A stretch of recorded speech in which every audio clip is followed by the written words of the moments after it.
નમસ્કાર દર્શકો, પ્રથમ ન્યૂઝ ચેનલમાં આપનું સ્વાગત છે। રજૂ છે આજના સૌથી મોટા અને તાજા બ્રેકિંગ ન્યૂઝ। ચાલો શરૂ કરીએ આજના મુખ્ય સમાચારો સાથે। સૌપ્રથમ મિત્રો વાત કરવામાં આવે તો દૂધ હવે આવનારા સમયમાં સસ્તું થશે। 22 સપ્ટેમ્બરથી અમૂલ અને મધર ડેરીના ભાવ ઘટશે। કેન્દ્ર સરકારના નિર્ણયથી પેકેજ દૂધ પરથી 5% જીએસટી હટાવવામાં આવ્યું છે, જેના કારણે ગ્રાહકોને પ્રતિ લીટર ₹3 થી લઈને ₹4ની બચત થશે। જામનગર અને લાલપુરમાં જુગાર અંગે પોલીસના 2 સ્થળે દરોડા પાડ્યા। 4 મહિલા સહિત 9 જુગારીઓ ઝડપાયા। ઉત્તર ગુજરાત યુનિવર્સિટી નર્સિંગ પ્રવેશ કાંડમાં મોટો ખુલાસો। નિયમ વિરુદ્ધ અને પ્રવેશ કરાયા અને માન્ય પણ થઈ ગયા।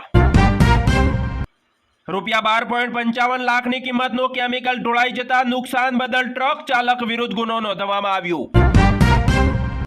રાજુલાના સફાઈ કામદારોનું ઉગ્ર આંદોલન, કાયમી નોકરી આપવાની માંગ।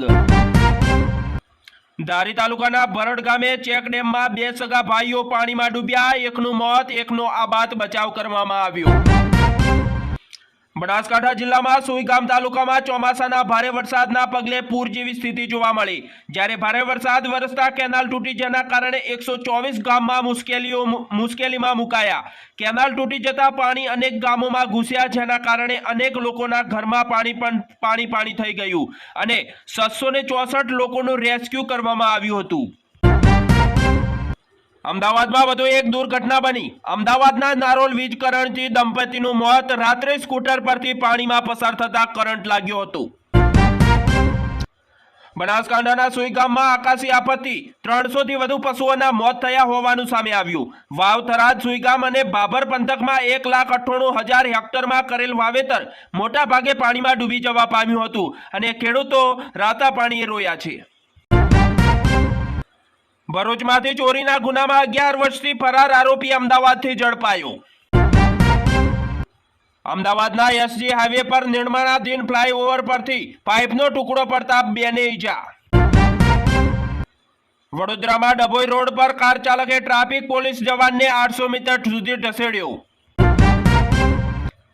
વડોદરાના વીઆઈપી રોડ પર યુવતી કારમાં બેસતા જ ગન બતાવી યુવકે કહ્યું, મેં મર્ડર કર્યું છે, મને આગળ છોડી દે।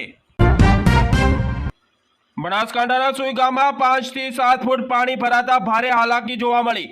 અનેક લોકોને સ્થળાંતર કરવામાં આવ્યું। એનડીઆરએફ, એસડીઆરએફની ટીમો તૈનાત કરવામાં આવી। અંકલેશ્વરના સંજાલી ગામ ખાતે ગેરકાયદેસર રીતે ગેસ રિફિલિંગ કરી રહેલ વેપારી ઝડપાયો।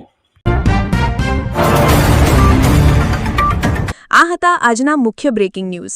વધુ સમાચારો અને અપડેટ્સ માટે જોતા રહો તમારા ન્યૂઝ ચેનલ। અમને સબસ્ક્રાઇબ કરવાનું ભૂલશો નહીં અને બેલ આઇકન દબાવો, જેથી તમને નવા વિડીયોની નોટિફિકેશન મળતી રહે। ફરી મળીશું નવા સમાચારો સાથે। શુભકામનાઓ।